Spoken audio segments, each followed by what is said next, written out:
You are listening to the Park Flyer Podcast, where we discuss our RC adventures.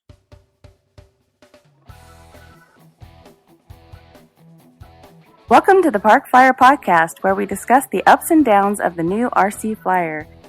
Join your hosts, Michael and Jay, as they take flight at the park. Now on with the show. Everybody, welcome to the Park Flyer Podcast. I'm Michael from Arizona. With me always are my good friends. Jay from the hills of and Texas. Shannon G in Mesa AZ.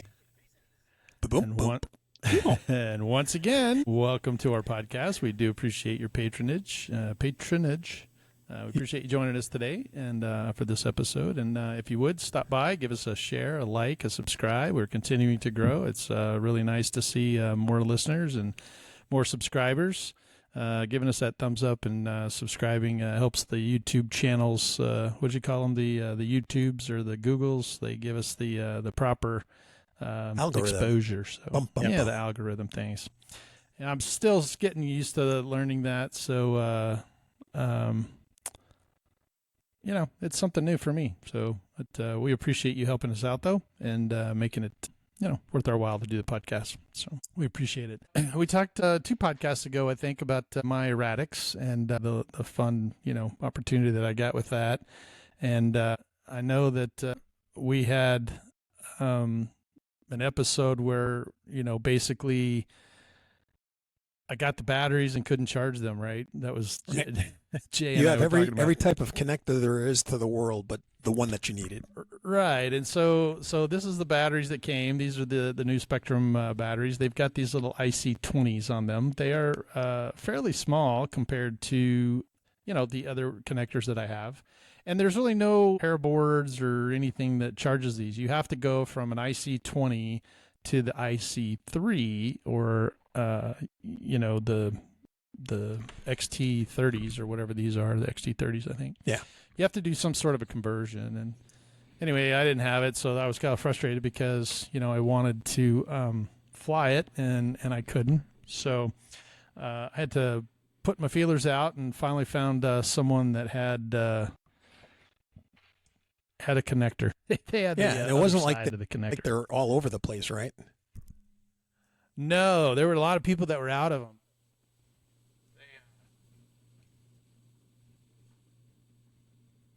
Sorry about that. I had to turn my fan on. All of a sudden, air conditioner turned off. It got really hot in here. The connector on the end of it has 3 pins. I don't know if you can see that, but there's that 3rd pin inside there.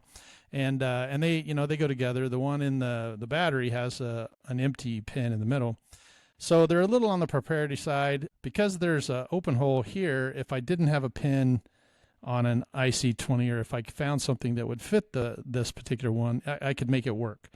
But there's nothing that fits the IC20s. So you have to buy the other side of it. And so that's what I did. I was looking around. I think the Horizon Hobby guys were out of them. They were out of stock. And I was kind of like, oh, I don't know what to do. And so I started looking around. And I actually found someone. We'll give a shout out to the place where I got them was from, where did I tell you I got them? Up in Utah somewhere. Gee whiz. It was, now I just had a brain hemorrhage in it, and I just forgot. You know what? I could probably look at my mail and see here. Yeah. They came from, and of course, I don't know where I got them. It's a place on the East Coast. Anyway, I know that. It's on the East Coast. Anyway, yeah, they had some in stock, and so I ordered them, and I was all excited they were supposed to come in. And while Jay always hates it when I do this, so I ordered them, and I told him, I said, hey, I found these, and they're A-Main Hobbies. That's where it came from. That's it. A-Main. Just had to remember. A-Main Hobbies. They're Chico, California, by the way, not Utah. Okay, they're Chico, California, not Utah. All right. So in Chico, California, the A-Main Hobbies guys had some, and I was like, oh, they have some, so I ordered them. And I just ordered a package of them, and I ordered an extension that they had that goes to a IC3, I think. So anyway, Jay and I were talking about it, and I was like bummed out because I'm like, you know what, they're not going to get here until Monday. And then, I'm working, and then by the time I get home, I got to make them, the whole deal. So I got done talking with Jay, and for some reason, I don't know what I was thinking, I jumped on to see where my Amazon packages were, and sure enough, Amazon had these that could be delivered the next day. So I was like, well, heck, that's a no-brainer. So I went ahead and clicked the button and ordered them from Amazon. And so the next day rolls around, and of course I live out in the country, and normally my packages don't get here till 5 or 6 o'clock, sometimes 7 or 8 o'clock at night. I wasn't really expecting it, and for some reason he came to my neighborhood first that day, and so I got him by like 10 o'clock in the morning. And I was like, all right, these came in. So I jumped with my soldering iron, and I actually made a connector. I put the JST, the little red connector on the bottom of this one, and made a charging lead for my paraboard. And of course, I have 4 batteries, and so I went ahead and made 4 of the connectors. And if you kind of look at these, you can see that they're all attached to my little charging board now. And so so now I was like, sweet, I can charge all 4 batteries simultaneously. And so it took me 10-15 minutes to solder, drop those soldering tips in there, or little soldering leads in there, and then I just crimped the other side for the little red JST, and they fit in, and I started charging batteries. So I was all excited because I was just like, oh man, this worked out great. And so I sent a picture to Jay, and I was like, hey, I'm ready to go. I'm going to go fly my airplane in the morning. And it's Friday. And he's like, what? They came already? And I was like, yeah, they showed up. He's like, wow, that was really fast. You just ordered them like yesterday. And so I was like, they showed up. So he's always telling me that I forgot what I ordered, but I just got a notification today, actually, that the A-Main Hobbies order just showed up in my mailbox. So now I got another set of these, and I'll be able to put like EC or XTs or XT60s on the other end, and now I can charge off of 2 different ones. So that was pretty exciting. But anyway, long story short, I got all my batteries charged. I went ahead and charged up the smaller ones for the UMX Consendo. And then I charged up a bunch of 4-cell batteries for the little Bearcat, the Flightline Bearcat that I have. And I decided to go out and head out to the field. So that's what I was able to do. And it worked out great. I got to maiden I got to fly the Consendo, the UMX Consendo. I got to maiden the Eratix, and I got to fly the Bearcat, through 4 or 5 batteries. So it was a really good time. And it was really great weather. The new Ramada's up. I was very impressed with the new Ramada. The one thing, Shannon, you've spent a while since you've been there, but the last time we were there, it had, when it had the wooden structure on it, one of the things that was very troublesome was lifting the aircraft up from the table, right? So our tables were sitting there. You'd lift the aircraft up, and it was low enough that you would smack the tail, right? Well, this is probably 10 or 12 feet high. Wow. Okay. The ceiling is. So you can literally, I could stand my turbine up on his nose and not hit hit the roof. So there is a lot more surface, distance above you, and it's wider, and metal, so it gives a much brighter, it's brighter underneath it, and it covers a little bit more of a shadow because it's a little higher, a little taller. And then they just finished, got a shout out to Charlie. He and a bunch of guys at the field redid the tables. And so now the tables, where it had that kind of fake blue AstroTurf kind of outdoor carpet stuff on it, now it's a real smooth, it's the thick stuff. And, when you drop something on it, it doesn't, go flying off somewhere or get lost in the grass. It's actually a nice carpet. It's almost like the one I have in my shop. Yeah, right. Fake grass. It's a little bit more. This one is actually indoor outdoor carpet, but I know, right? But the one that they have is really super smooth. It feels good. It's waterproof. It's really, really nice. And then they went ahead and did the bottom shelving on the tables as well. Nice. So we have new shelves on the table. So so it really, really, really looks nice. And as I understand, you finally got yours done too. Yes. Correct? So they started on last Friday, and the 9th, I think it was the 9th, right? And they got pretty far the first day. They were posting pictures along the way. But when they were trying to drill for the posts. They had these giant drills on a Bobcat, but they hit rock. So they had to go in and like jackhammer it out to get it as far down as they wanted it to be, secure. So they got that done. And they had like by Friday afternoon, they had the framework like all the way across done. And then by Saturday, I think even the Sunday, maybe they did a little work on Monday too, had the full covering. There's, we couldn't butt it up right to the original on either side, but it's really, really close. And I think we're just going to overlap it with something down the road, but they painted it. It's the same color paint, matched. I don't know if we had it or if they went and got it, but it looks beautiful. So we're so happy. It took forever, but that's just the way things are. Like with you guys, and but the patience pays off, because we're definitely back in business for all of our events. We'll still have to redo the electrical, which is actually a good thing, because there's definitely some things we were having issues with before, electrical wise, and I think one of the things I'm going to look at is some replacement or better placement of we'd replace the sound system. Some of the speakers just weren't quite where I thought they should have been at the time. So I think now we'll go back and work on that. I know on the corners we had the speakers that would swivel so we could turn it towards a crowd. Right. I'm thinking the ones that are more inside by the bunker, I'm going to do the same thing. Depending upon what event's going on, we can turn them out. Right. Or, we can turn them in towards the thing. It's just whatever we need it to be. So I think that's something that's going to really help. And then just some new, we had just new boxes and things, just new receptacles. Just a bunch of them were kind of getting past their prime, because we put that through a lot. But happy, very happy. Right. Good. Well, so that's fantastic that both of us have new Ramadas, and that's kind of exciting that we're able to get out there and fly with those. It was a gorgeous day out at the flying field, and I was able to fly the Eratix, and let me tell you, it was a lot of fun. I have a ton of flat foamies in here, and you could obviously around my shop, I've got several that I built over the years that I either fly right out front in my house or in my driveway or in my backyard, and this one is no exception. So it's powered very, very appropriately. I get about 3 to 5 minutes worth of flying, depending on what I'm doing. If I'm doing really like a lot of hovering or that kind of thing. It comes with a safe and a AS3X. However, I did not bind it with those as far as I'm aware. I know I definitely don't have the safe mode on. I think you have to put the sticks in the middle and then rebind it and that kind of thing. And I didn't do any of that. I just bound it. But it flies fantastic. It's a super fast roller. It's got the maximum throws.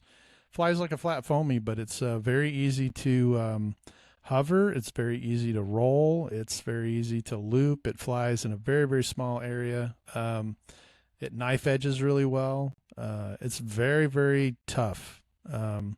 Now it remains to be seen if I can fly it out in my front yard with all the, pavers and the gravel and all that stuff. But on the pavement, it flew great.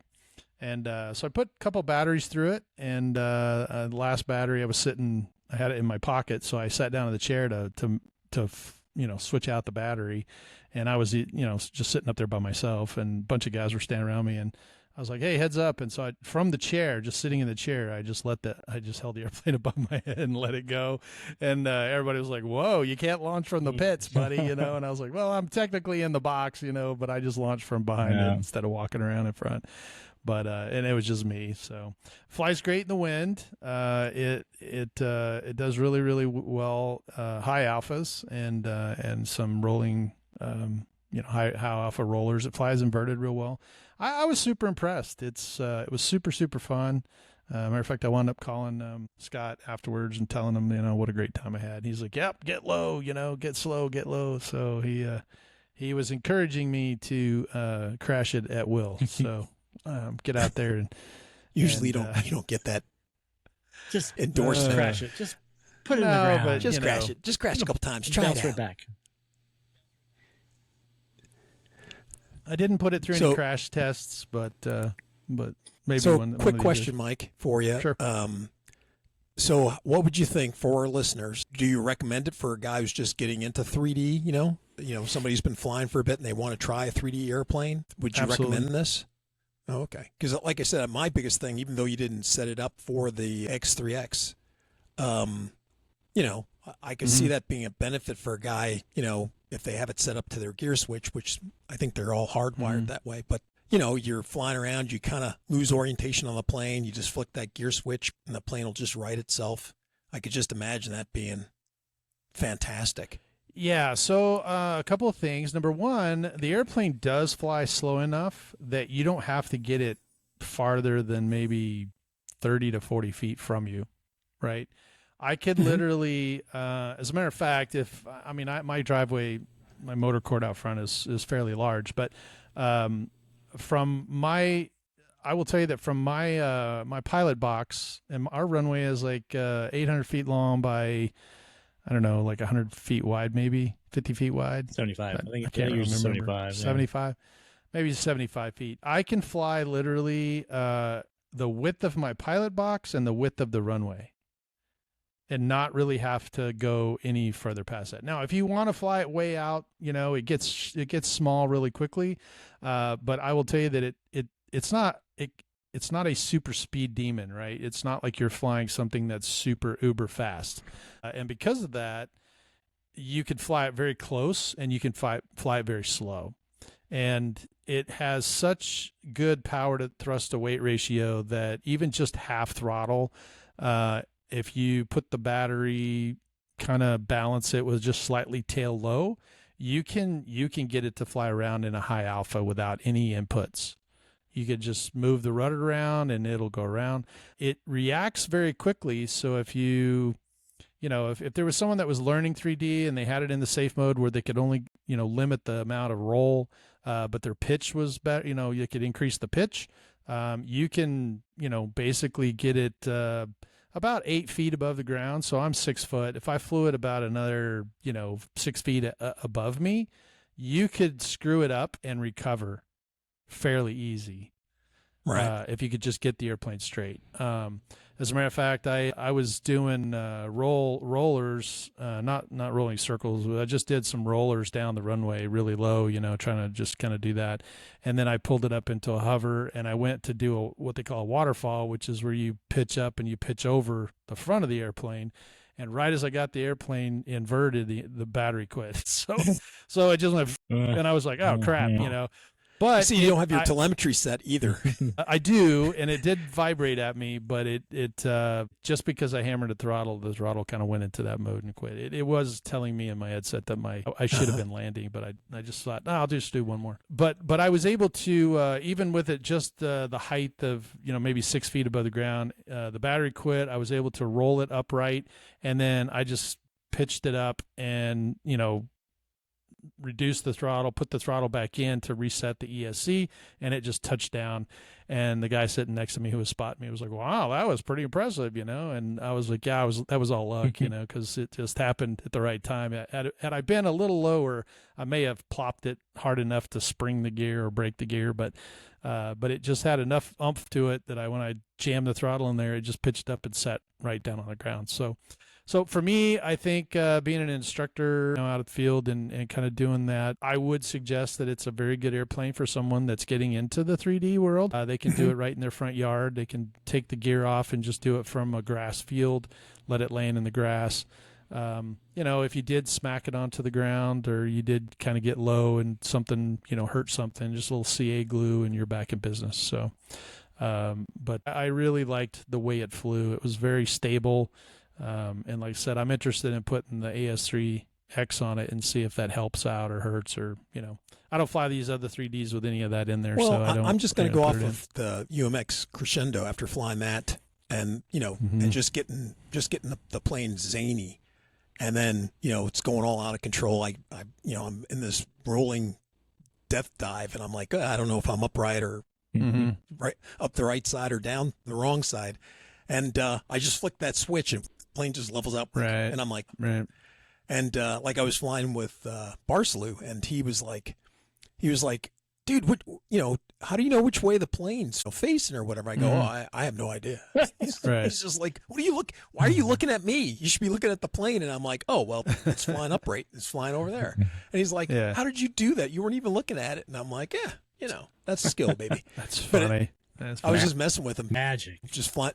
Magic, yeah, just flipping that switch and the plane just rights itself and flies right. So I could see where if you're just learning and you get a little too far from you or you're just you got it rolling out of control and just being able to flip that emergency switch with your finger It gets you Yeah, out of that's trouble. a safe mode. I do not have that on there, but it would be interesting to put that on, see how it works. And actually, Jay, that's a good segue because while I was out there flying, I met a nice lady out there who was fairly new at RC flying. She was pretty excited, and she had the big Consindo.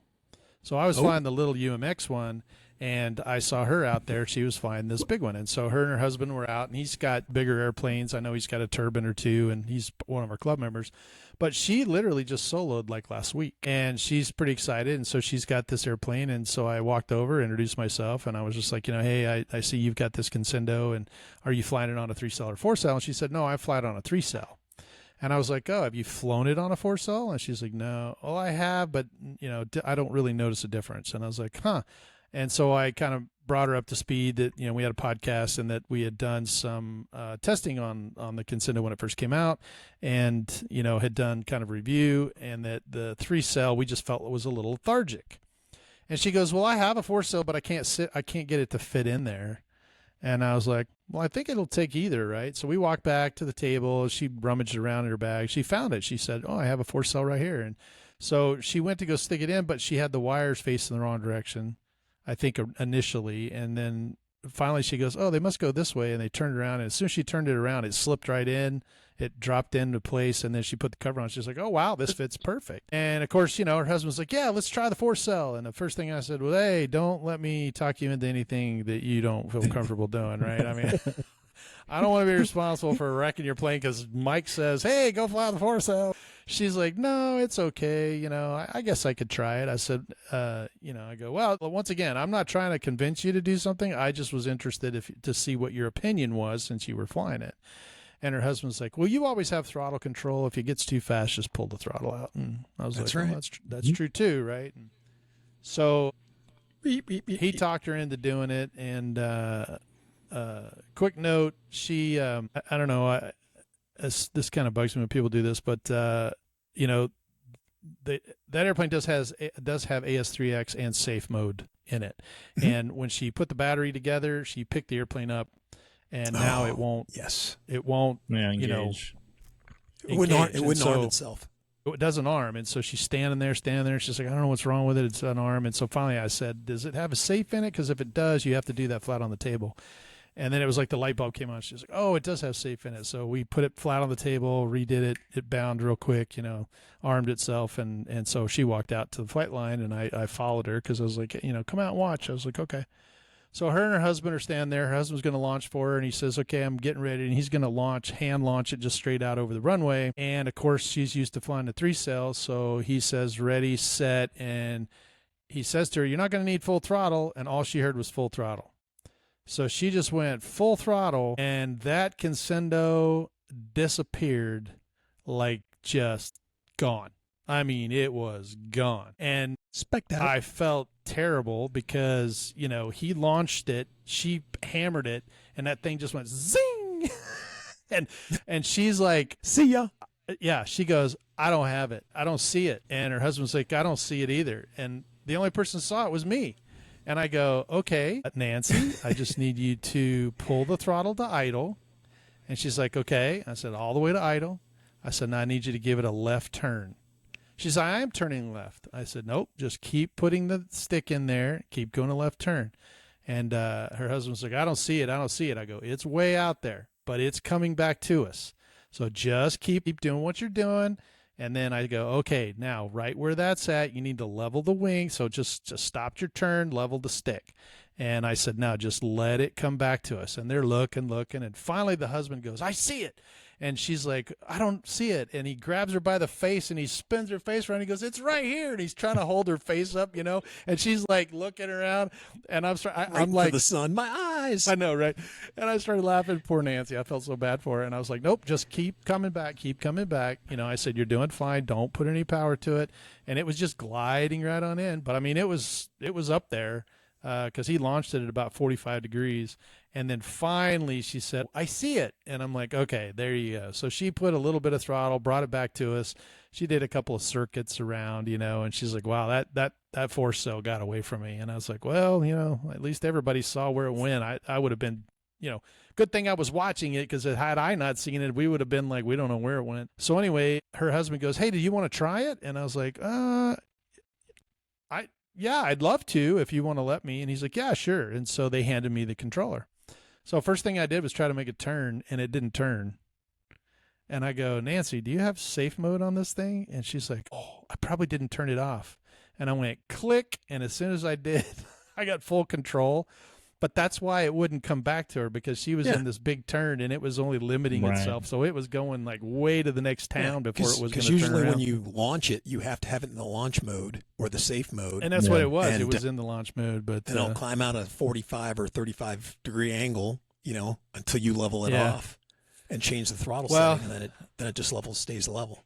I will tell you that, Jay, that was a beast. I flew this on the 4-cell, and he handed it to me, and it was, just gliding along. I went ahead and just hammered it.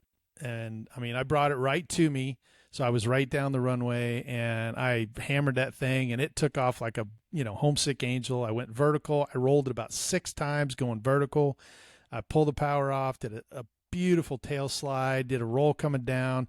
The guy was like, holy crap, that thing will roll, and I'm like, yeah, it's got some speed to it. And I did a couple of low, high speed passes. I did a figure 8. I did a half Cuban. I did a loop. I did a outside loop. It was a lot of fun. And getting in and out of the throttle was the way to go, right? Because it's just very much like the little Consindo. You hammer the throttle on the vertical, pull the throttle out on the down lines, hammer it going up, hammer it going. And so I used hardly any battery at all, because, I just used the zoom to get where I needed to be, and then used gravity to bring myself back around. It did a real tight spiral. It did a great, snap roll. It was really, really fun. And I flew it for probably a couple of circuits around, and then I asked the guys, like, hey, did you want to fly it before the battery goes? And he's like, yeah, let me try it. And so he flew it around, and then, they came in and landed. But it was a great opportunity to fly the big Consindo with a 4-cell. I was very impressed with it. So, yes, we definitely have to get you back on the Consindo with a 4-cell and see if you like it, because it felt way more like a hotliner than I think, your go-around. And I have to give kudos to Nancy. I told her about the podcast. Hope she'll listen. But, she did a great job. She didn't panic. She didn't start smacking sticks around trying to find her plane. She did exactly what she was told, and it got it back in one piece. And she's a really great stick. I was very impressed. She just didn't put the radio down, turn it off, and put the radio down. No, I didn't do that. But I don't have it. But she was a trooper, letting me fly her airplane. Putting her faith in me. It was kind of nice that she let me do that, and it was fun. So, and then I went back, flew my little one, and it was totally different. So. The big one does have a lot of area. So compared to the small one. So, and it penetrates the wind real well. So, anyway, shout out to Nancy and her husband. They did a good job, and I do appreciate them letting me, fly the airplane. It was a good experience, and it was a good day out at the field. So, awesome. Got to hang out with Tony and Mike and a couple of the other guys, and we all kind of just hung out, and we flew for. See, I got there around 5:30, 6 o'clock, and we flew till about 9 or 10. So nice. It was a good morning. Yeah, the Bearcat flew now great. I'm looking for. I was going to say I'm looking forward to flying that plane, because when I brought my little one out, and Jim got to fly it and check it out, and he was all excited about it. And the only thing that he didn't like, of course, was it got small quick, really small quick, being the UMX. And so he was thinking about buying it and whatever else, and we were talking about it, and next thing I know, he's like, hey, I'm getting the big one. And I'm like, you are? And he's like, yeah, your little one was so much fun. I think I'm just going to get the bigger one. Right. And I go, they're about the same price. So, yeah, I think that's a good idea. Yeah. And so, he got it, and we still have to maiden it. So, luckily, he's feeling better. So, we're probably going to be flying at the end of summer here. So, I'm looking forward to it. I'm not going to lie to you. The big one gets small quick, too. So, on a 4-cell. My left thumb works pretty good. Don't kid yourself. Well, I'm a little used to it after flying my warm liner, the Blizzard. So that was a fun plane, and that one tip stalled. It was a wicked tip staller. So this one didn't tip stall at all. Doesn't have that. Yeah, it doesn't have that problem. No, it's got a little bit of reflex in it, I think, and that definitely helps out. So yeah. Well, Shannon, any word from Romania at all? Have you heard Yeah, so we've been watching what Tim's been providing us, and he was the last person to go through the static judging. And he said he's learned so much. Their level of static judging compared to what they do at Scale Masters, he says it's night and day. At ours, we the judges view it from a distance. These guys get up in it, literally, and they're like counting rivets. That's amazing. You're missing 3 rivets. Yeah, exactly. No, that's what. Russian judge again. Or that Russian judge. The upholstery color is off by a half a shade or something. Right. So he hadn't had a score post or anything, but he just said it was really exciting. And then they had there's one of the days after they have all the stag judging, they have like a share a dish or something from your part of the world. So in the good old American way, they put up a bourbon bar that people can order test those American bourbons. They're quite popular with all of the I'm sure all the competitors. It's pretty cool. A little Jack Daniels and whiskey. Bourbon whiskey. Down the road, I'm sure we'll definitely we'll get Tim on here. I know Tim will join us and explain to us. But it's just cool to see us. And he got some award. He got like a shout out from something. It wasn't. I don't know if it was from the competition, but like whoever puts on or sponsors us, the U.S. team, kind of get an award for participation and stuff like that. So, but it's really exciting just to kind of watch and see the aircraft. The aircraft there is just amazing. Yeah, it is truly amazing. So how many? Well, good. Well, how many rivets are on the console now? No doubt. Exactly. Well, one. Yeah, one big one. One big one right in the middle. Holds the wing on. Oh my gosh, that's hilarious. Well, our time is up for this week. We do appreciate you joining us, and reach out to us at the parkflyerpodcast@gmail.com. Let us know what you're doing, or you can jump on our YouTube channel. I think the comments are open, so feel free to give us a comment, like, subscribe, and do all that good stuff for us. We appreciate it. But for now, I'm Michael in Arizona. And I'm Jay in Texas. And Shannon G in Mesa AZ. And we will see you in 2 weeks. Let's fly. You have been listening to the Park Flyer Podcast. Thank you for joining us, and we look forward to your next visit. Please give our show a star rating and review, and feel free to email us your questions, topics, or suggestions to parkflyerpodcast@gmail.com.